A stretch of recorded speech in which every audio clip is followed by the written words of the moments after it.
Hey guys, it's Monica Reyes. Welcome back to my channel. I am your spiritual life coach. I'm founder of monicaereyes.com and I am a TEDx speaker. So today I'm so excited to talk about one of my favorite topics, mindfulness. So I'm going to teach you today how to practice mindfulness. What is this mindfulness that I hear everywhere? And what are some strategies that I can use to kind of integrate it into my everyday life so I can become, or you can become, more mindful. But before we get started, go ahead and subscribe to my channel so you can get notifications every time I release a new video. All right, so let's get started. So mindfulness it's a skill. It's the ability to witness life without judgment, as an impartial witness. And so by witnessing, I mean being an observer. So I want you to do a quick exercise so you can experience what it means to be an observer. So I want you to look around your room right now and I want you to find an inanimate object. Could be anything, a pen, could be your phone, could be me on the screen, whatever you want, but you're going to look at that object for 30 seconds and I want you to think, I want you to judge the heck out of it, okay? All right, don't worry, this will be mind-blowing for you if you haven't already done this. Okay, begin.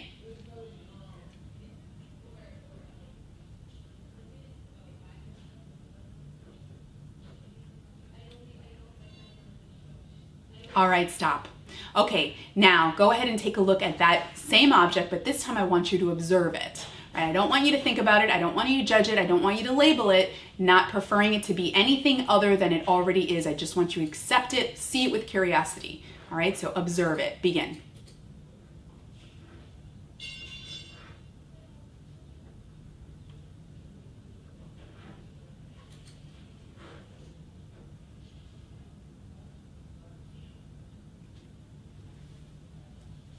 All right, welcome back. So what did you experience in doing each of those scenarios? Did you experience something different?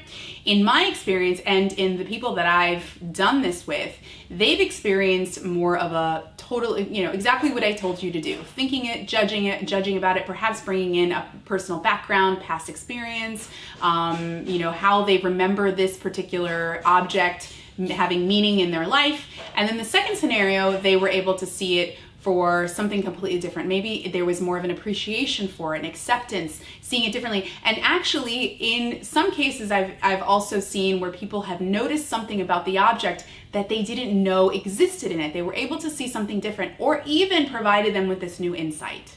All right, now do you see how perhaps seeing it the second way could provide value into your life? And what I mean by that is, okay, so a situation comes into your life, circumstance, a person, something that you typically you don't like, or you prefer not to have it, or something that you might, you think is bad, or there's a certain negative meaning to it. Right? And instead, what if you were to look at it from this place of, all right, curiosity, or this place of accepting it as it is, accepting it as you've chosen it, observing it, looking at it in that way, right? Not creating meaning about the object. That is mindfulness. It's being an impartial witness to the information of our lives. Because you've been following my videos, what you do know is that everything is energy and information, right? Everything, all manifestation is consciousness. So your body, you, me, your phone, your life, your reality as you know it, all of it, it's just energy and it's just information. Now, it's us through our mind, right, the lens that we see life through, that we've created, we bring in our personal background. We have a lens of interpretation that we see everything through. And that it can impact you in many different ways. Perhaps there's an opportunity that comes into place that, and it depends on what day you're in, right? Maybe you wake up and you're feeling so empowered and you feel like you're on top of the world. And so that opportunity comes in and you take it, you run with it, you do everything you need to do, you're connected to your intuition. So you take inspired action, which leads to another opportunity and leads to another. But then maybe one day you wake up and you're not feeling so good. You just heard news about something else, and maybe you're still being pulled by that emotionally, or maybe you're just not feeling like you're good enough. Maybe there's a subpersonality that's being triggered at the moment. And so now you've got this lens of, I'm not good enough, I'm not deserving, I'm not feeling good, and an opportunity comes your way.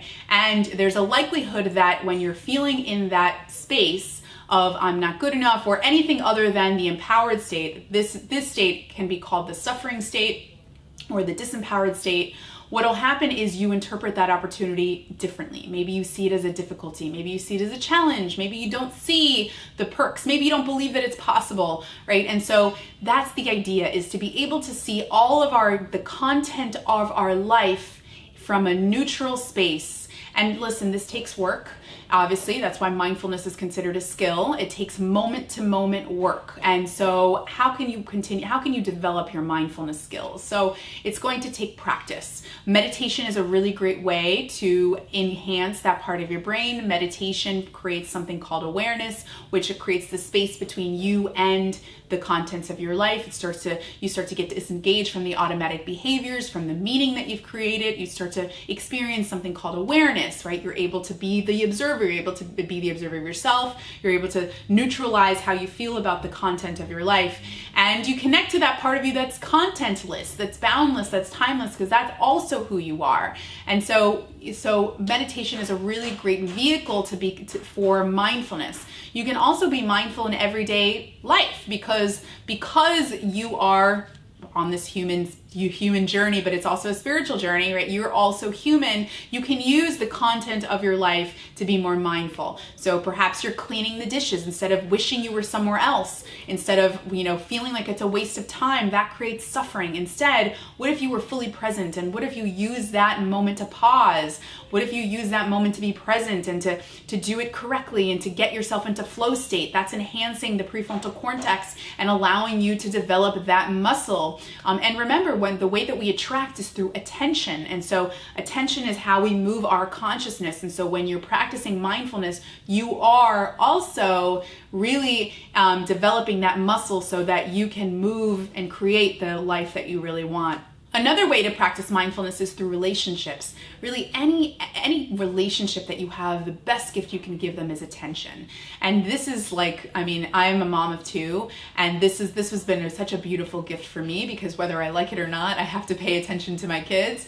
And so, instead of wishing I was doing something else, and I also realized early on that the only time I really get stressed is when I'm trying to do more than one thing. When I'm trying to work, I'm trying to focus on something else, but yet my kids are here and they're pulling my attention. So now I've created a life where I can just be with my kids, be happy and be present here, practice mindfulness, practice being present here, practice creativity, practice being curious, playing, and then also having my other life, the other side of my life where I do the work that I want to do and so forth. But both are part of my life, both are purposeful, but it allows you and it gives you an opportunity to be mindful. And you can do this by practicing eye contact, by being fully attuned with anybody that you're talking to and experiencing, rather than being up here, rather than being here, or rather than being here on the phone.